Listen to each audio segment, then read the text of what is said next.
प्राचीन समय में एक विचित्र पक्षी रहता था। उसका धड़ एक ही था, परंतु उसके दो सिर थे। उसका नाम कौशल था। एक शरीर होने के बावजूद उसके सिरों में एकता नहीं थी और न ही तालमेल था। वे एक दूसरे से बैर रखते थे।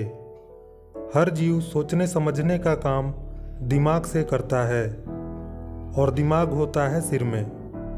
दो सिर होने के कारण कौशल के दिमाग भी दो थे, जिनमें से एक पूरब जाने की सोचता तो दूसरा पश्चिम।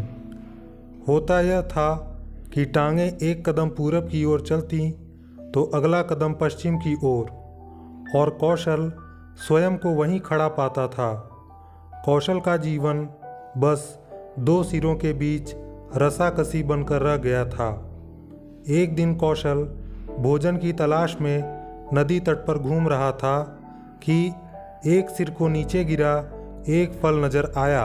उसने चोंच मारकर उसे चखकर देखा तो जीभ चटकाने लगा। वाह, ऐसा स्वादिष्ट फल तो मैंने आज तक कभी नहीं खाया। भगवान ने दुनिया में क्या क्या चीज़ें बनाई हैं। अच्छा, जरा मैं भी चखकर देखूं, कहकर दूसरे ने अपनी चोंच उस फल की ओर बढ़ाई ही थी कि पहले सिर ने झटक कर दूसरे सिर को दूर फेंका और बोला, अपनी गंदी चोंच इस फल से दूर ही रख। यह फल मैंने पाया है और इसे मैं ही खाऊंगा। अरे, हम दोनों एक ही शरीर के भाग हैं। खाने पीने की चीज़ें तो हमें बांट कर खानी चाहिए। दूसरे सिर ने दलील दी। पहला सिर कहने लगा, ठीक, हम एक शरीर के भाग हैं, लेकिन पेट हमारा एक ही है।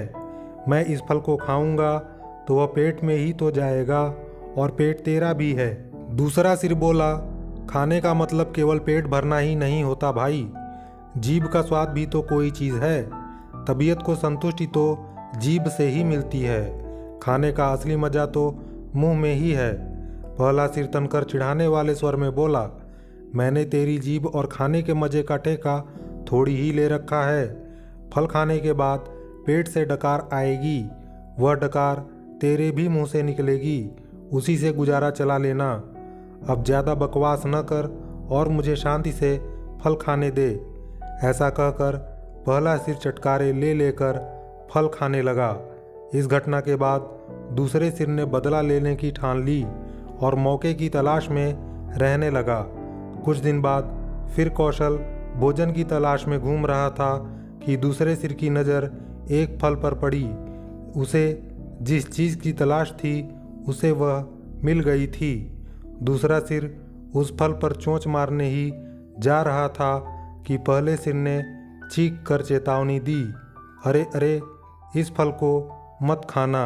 क्या तुझे पता नहीं कि यह विषैला फल है? इसे खाने पर मृत्यु भी हो सकती है। दूसरा सिर हंसने लगा, हे, तू चुपचाप अपना काम देख। तुझे क्या लेना है कि मैं क्या खा रहा हूँ? भूल गया उस दिन की बात? पहले सिर ने समझाने की कोशिश की, तूने यह फल खा लिया तो हम दोनों मर जाएंगे। दूसरा सिर तो बदला लेने पर उतारू था। बोला, मैंने तेरे मरने जीने का ठेका थोड़े ही ले रखा है। मैं जो खाना चाहता हूँ वह खाऊंगा, चाहे उसका नतीजा कुछ भी हो। अब मुझे शांति से विषैला फल खाने दे।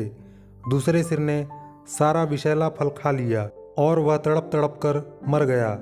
इस कहानी से हमें यह शिक्षा मिलती है कि आपस की फूट सदा ले डूबती है।